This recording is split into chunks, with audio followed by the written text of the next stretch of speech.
here with Keith Olbermann, and this is really kind of bizarre because 2 weeks ago I got a chance to interview Larry King, and now to interview you is like, for me, it's just like, what the hell? This is like crazy. But the interesting thing today about you is you're here, and ball players are gravitating to you. Yeah. And not only because of your great personality, but yeah, it has nothing to do with my personality. You brought something to the ballpark today. You want to hold that up and just show everybody what you got here? If I must, yes. That, my friend Rick Eckstein, the batting coach, was talking when I came out here the other day, and he said, you know, Trent Jewett, our first base coach, is a big baseball card collector. I said, really? He said, oh yeah, he's nuts about it. He has all the cards from the 40s and 50s, and he never stops talking about it. Everybody thinks he's crazy. I said, well, we should see who's crazy. I said, well, I'm coming out Wednesday. I'll bring him something that you really like to see. So what I brought was the original 1909 Honus Wagner Baseball card, which in slightly better condition is worth several $1 million. I'm not that crazy to travel around with one of these, but this is one of mine. And you know, the word got around fairly quickly that one of these is around, and it's nice. I mean, it's great to see that because it means as sophisticated and cynical as these guys understandably are, they appreciate parts of baseball that we appreciate. So. But it's interesting too, because so much has been made that a lot of these guys don't know the history of the game, but yet I can take it, you know, I can speak firsthand. These guys just gravitated and their eyes lit up, and these are guys that are making multi-million dollars, some of them, and just to look at it was like a huge thrill. What's that like for you to be able to bring that joy? Well, I did this once before with the Braves, and Jimmy Hudson and Freddie Gonzalez and even Chipper Jones were like, is that the real one? It's like, yeah, why would I bring a fake to show you? And they were all, you know, there are certain things that make even players fans again, and you know, it's something like this, or it's something to do with Mickey Mantle, or things like that. Well, they can snap back into wow, that's really cool, and they're 13-year-old kids again, just like you know everybody else is when they see something like that. And you're talking about a 13-year-old kid. You obviously have a passion for the game, which. And I see a lot, some guys don't, that cover the sport, very cynical. Yeah. Where did that love of the game, I mean, there's you can tell, just, you know, you're soaking this in. And from cards. I started with cards. I don't know what it was about them. My late father had a theory that I was very much into numbers when I was a kid. And he had a theory that I was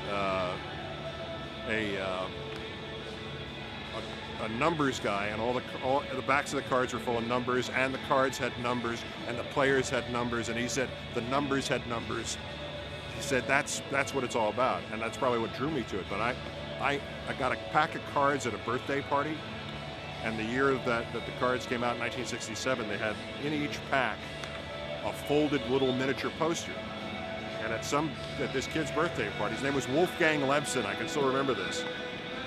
Everybody else's pack had a poster in it, and mine didn't. And it's like, well, you can buy these in the stores. I'm going to go buy one and then see what it is. So the second pack of cards I ever got, I was hooked, and I never stopped. Now, I'm going to see if you were as warped as I am. Do you remember the first card of the first pack you ever got? I've tried to figure this out. I know it was the third series of 1967. So all of those have about an equivalent memory for me, but I'm thinking it might have been Hal Renniff, relief pitcher of the Yankees. Or Mays was in that series, could have been Mays. I heard about that card. There you go, Steve. Mine was Dick Kutowski. Well, where is it? I mean, don't put that bag down. We think Trent Jewett stole it. That's real, huh? Yeah, that's the real deal. That's the man. Really neat. Yeah. Obviously, they cut off the edges to somebody wanted to put it in an album, right? And it fit better that way. And that's probably what saved it, because. You know. Now, can you go out and get insurance on things like that? Oh yeah, I have insurance. They do not cover bringing them to ballparks around dangerous coaches and conniving players. Never bring your girlfriend or a good-looking wife around ball players or Honus Wagner cards. That's cool. Yeah, I'm glad you think so. Well, I am. I'm just impressed that you were able to write a check for it. That's something that I would never be able to do. If you're going to invest in something, you invest in something you know, right? Exactly. It's a very liquid asset. Just real quick, you mentioned something. Yes, it is. Yes, it is. I have it next to my autographed Steve McCaddy collection as well. That's whatever that is for another 5 months. Those are the. They're the human shields in the event of. I'm on one card with Nolan. And when I saw it, I was on there at the time. It was $13.50, and I said, yeah, but $13.45 of it is Nolan. I'm the other nickel. You mentioned something which spurred something in my mind, and you see you're out of this ballpark, and part of the attendance has to do with the product right now. But kids have this oversaturation of games, different teams. Yeah. You mentioned about the love affair, and I can relate to that because some of the guys you saw like on the Expos, you know, the Mets played them maybe 5-6 times. You didn't know the players, and Right. there was no SportsCenter. Right. So do you think maybe cable TV and the oversaturation in some way hurts the game? Well, in terms of the cards, there's no question about it. When you think about it, the only time that we saw the players in color, the Game of the Week and the baseball cards, and Sports Illustrated when they finally went all color. I'm old enough to know Sports Illustrated from when half of the articles had just black and white pictures. So, yeah, I mean, the traditions that we understood to be sacred, Game of the Week, All-Star Game. All-Star Game. What does the All-Star Game mean? You have to invent various reasons to make it interesting now.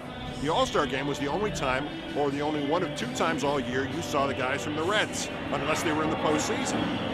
And so all of these rituals, the baseball card ritual, the World Series rituals to some degree, All-Star Games, postseason,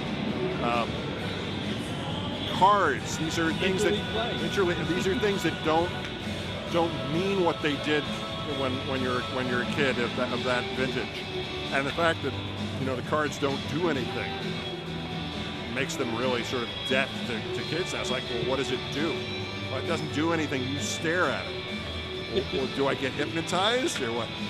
It doesn't have a barcode. It doesn't wink at you. It doesn't play a game. And it's sad that whole tradition is closing in to. But on the other hand, you find kids who still fall for them the way we did. So. And I know you got to get going now. Just 2 questions. One of them which I asked Larry King. Greatest interview for you that you had the opportunity to do, and easy. the one that you haven't done yet that you have to do. Well, I interviewed Mantle. I was telling this story before. I was 26 years old and working in LA.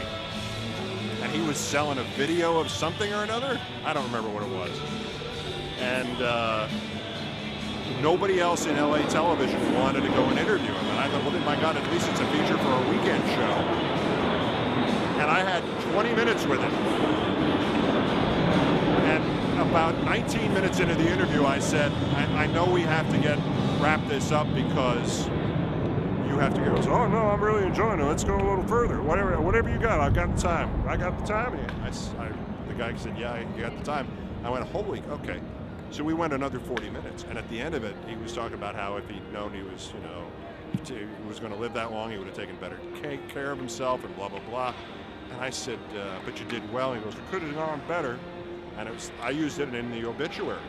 And at the end of the interview, Mickey Mantle said to me, that was a great interview. Can you give me some pointers? Because I'm going to do some cable broadcasts for the Yankees next year.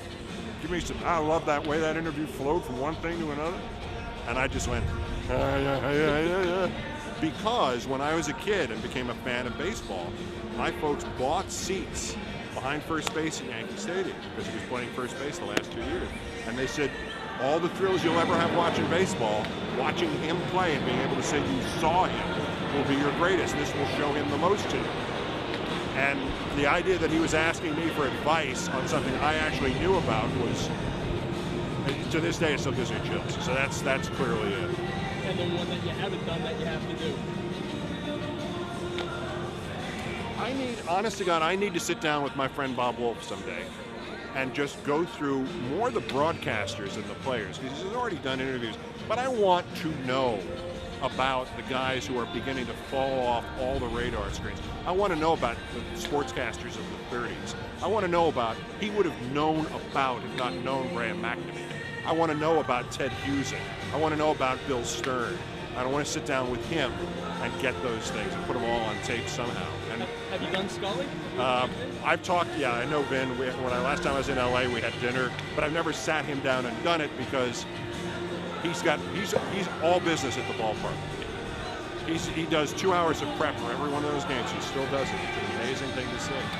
So I've talked to him, but I've interviewed him. I interviewed him once or twice at ESPN, and that we sort of covered most of what I wanted to cover with him. And what's on the radar for you? Do you have any specific plans? Yes, I do, and I can't tell you any of them. Soon? I hope so, yes. Right. I'm expecting it. Thank you, Ken. Thank you so much.